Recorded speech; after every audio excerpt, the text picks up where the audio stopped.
नवीन व्हिडिओमध्ये आपलं स्वागत आहे। आज आपण आपल्या मायमाऊली यूट्यूब चॅनलच्या माध्यमातून सांगली जिल्ह्यातील सह्याद्रीच्या डोंगर रांगेमध्ये वसलेले श्री 1200 वर्षापूर्वीचे आणि अत्यंत जागृत शिवमंदिर आहे। याला दक्षिण काशी म्हणून ओळखले जाते। या पवित्र परिसरात तब्बल एक नाही दोन नाही तर छोटी मोठी 47 शिवमंदिरे आहेत। भगवान शंकराचे मुख्य शिवलिंग या ठिकाणी आहे। येथे एकूण 108 शिवलिंग आहेत। अशा मंदिरात आपण दर्शन घेण्यासाठी आणि मंदिर पाहण्यासाठी आलो आहोत। तर आता आपण या ठिकाणची सर्व देवदेवतेंची दर्शने घेत मंदिरे पाहत पौराणिक कथा पाहणार आहोत।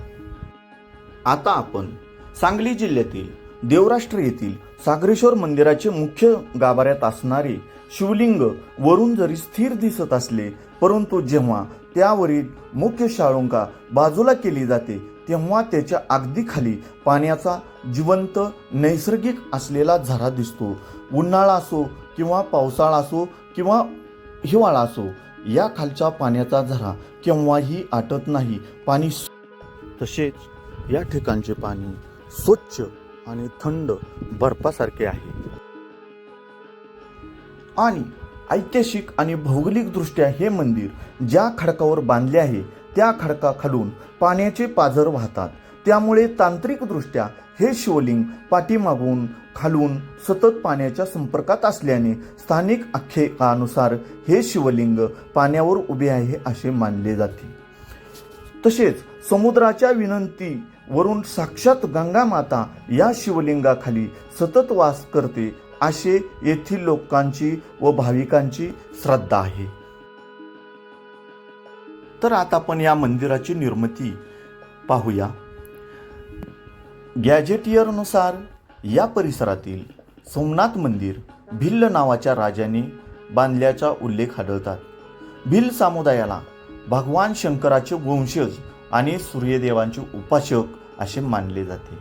रामायण महाभारत काळात रामायणातील शबरी, महाभारतातील एकलव्य हे भिल्ल संस्कृतीचे प्रतीक मानले जाते। सांगली जिल्ह्यातील सागरेश्वर मंदिराच्या परिसरात या डोंगराळ भागात प्राचीन काळी स्थानिक भिल्ल राजांचे राज्य किंवा प्रभाव होता। त्या काळी या दुर्गम भागात भिल्ल राजांनी सोमनाथ आणि इतर शिवमंदिराची स्थापना केली। 11व्या शतकापासून ते मुघल काळापर्यंत भिल्ल राजांनी आपली सत्ता टिकवून ठेवली होती असेही आपल्याला पाहायला मिळते। तसेच प्राचीन पौराणिक कथानुसार समुद्र मंथनातून हलहल विष प्रशान केल्यानंतर महादेवाच्या अंगाचा दाह होऊ लागला। तेव्हा देह शांत करण्यासाठी त्यांनी या ठिकाणी भूतलावरील समुद्रात उडी घेतली। समुद्राच्या विनंतीवरून महादेव जेथे स्थिरावले आणि सागरेश्वर मंदिरात लिंग अस्तित्वात आले असे हे पवित्र ठिकाण आहे। तर आता आपण या ठिकाणची संपूर्ण मंदिरे, संपूर्ण परिसर, शिवलिंग, काही शिल्प आहेत, या ठिकाणी पाण्याचे कुंड आहेत, हे सर्व पाहत प्रत्येक मंदिरामध्ये आपण शिवलिंगाचे दर्शन घेत असतो। फार प्राचीन आणि जुनी या ठिकाणी मंदिरे आहेत। ही पाहत आपण या ठिकाणी प्राचीन आख्यायानुसार आपण या ठिकाणचे सत्तेश्वर राजाची कथा पाहणार आहोत।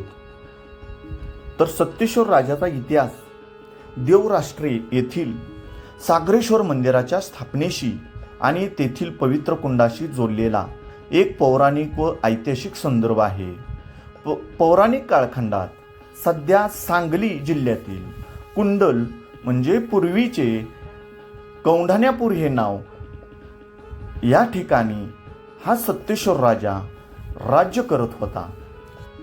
तर आपण त्याची आता कथा पाहणार आहोत। एकदा राजा सत्तेश्वर आपल्या सैन्यासह अंबिका देशाच्या निबिड वनात म्हणजे सध्याचे ज्या ठिकाणी सागरेश्वर अभयारण्य आहे या ठिकाणी तो अरण्य परिसरात शिकार करण्यासाठी फिरत होता। जंगलात फिरत असताना राजा तहानेनं व्याकुळ झाला। पाण्याचा शोध घेत याचना करीत असताना त्याला त्या ठिकाणी सुमित्रा ऋषी ध्यानमग्न अवस्थेत बसलेले दिसले। राजाने त्याच्याकडे पाणी मागितले। पण ऋषी गाढ समाधीत असल्याने राजाच्या हाकेला ओ दिले नाही. ऋषी आपला अपमान करत आहेत या गैरसमजातून क्रोधाच्या भरात राजाने जवळ असलेले किडे कीटक ऋषीच्या अंगावर टाकले. त्यामुळे ऋषीचे ध्यान भंग झाले. क्रोधित होऊन त्यांनी राजाला शाप दिला, ज्याप्रमाणे तू माझ्या अंगावर किडे टाकलेस त्याचप्रमाणे तुझ्या अंगातही किडे पडतील आणि तुला कुष्ठरोग होईल. ऋषीचा शाप ऐकताच राजा भानावर आला आणि ऋषीचे पाय धरून क्षमा याचना करू लागला. त्यावेळी ऋषीने शाप पूर्णपणे मागे घेता येणार नाही असे सांगितले. हे किडे तुला फक्त रात्रीच्या वेळी त्रास देतील, दिवसा नाहीशी होतील असा उशाप दिला. राजाच्या शरीरावर किडे पडले. राजाच्या देहाला जखमा होऊ लागल्या. अत्यंत वेदनेने दिवस काढू लागला. काही दिवस गेल्यानंतर राजा सत्यशोर पुन्हा त्याच जंगलात शिकारीसाठी गेला आणि पुन्हा ताण लागले असता सह्याद्रीच्या खडकामधून वाहणारा स्वच्छ पाण्याचा झरा दिसला आणि राजाने पाणी पिऊन आपले हातपाय तोंड स्वच्छ धुतले. त्या रात्री आश्चर्याची गोष्टच घडली. राजाच्या शरीरावर ज्या ज्या ठिकाणी झऱ्याचे पाणी लागले होते त्या ठिकाणी किडे पडले नाहीत. तिथल्या जखमा बऱ्या व्हायला लागल्या. हाच चमत्कार राजाच्या ध्यानी आला आणि पुन्हा तेथे जाऊन राजाने त्या पवित्र पाण्याने विधिवत स्नान केले व शापमुक्त होऊन त्वचा रोग पूर्णपणे बरा झाला. आणि याच परिसरात राजाने भव्य मंदिराची स्थापना केली. 108 शिवलिंगाची स्थापना केली. याच मुख्य मंदिर समुदायामध्ये सत्यशोर नावाचे वेगळे ज्योतिर्लिंग आपल्याला पाहायला मिळते. आत्ताच आपण पौराणिक कथेनुसार, लोककथेनुसार, गॅजेटियर अनुसार जी काही आपल्याला माहिती मिळाली त्या माहितीच्या आधारे आपण तुम्हाला या ठिकाणची माहिती सांगितली.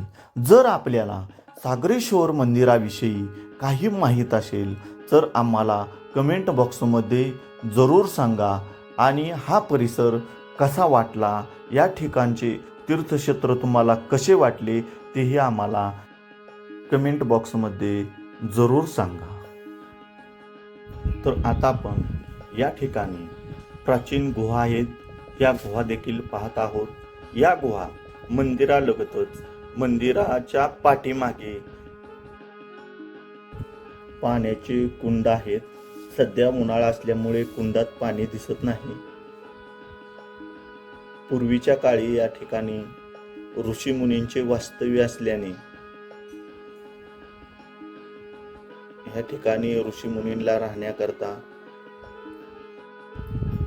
बांधलेल्या दिसत आहेत. या गुहेमध्ये पाण्याचे झरे असल्याचे दिसत आहे. अशा प्रकारच्या ह्या गुहा या ठिकाणी आहेत. फार प्राचीन असे असणारे हे शिवमंदिर आहे. या ठिकाणी अशा प्रकारे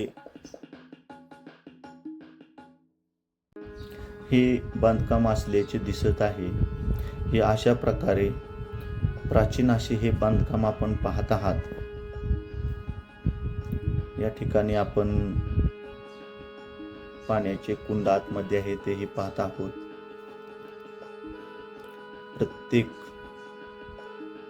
गुहेमध्ये जाऊन आपण त्या गुहेतील दृश्य पाहत आहोत. तसेच आपण या ठिकाणी असणारे संपूर्ण शिवलिंग, या ठिकाणची संपूर्ण मंदिरे पाहत आहोत.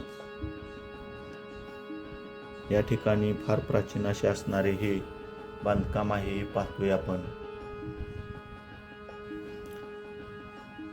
हजारो वर्षापूर्वीचा इतिहास असणारे हे सागरेश्वर मंदिर आहे.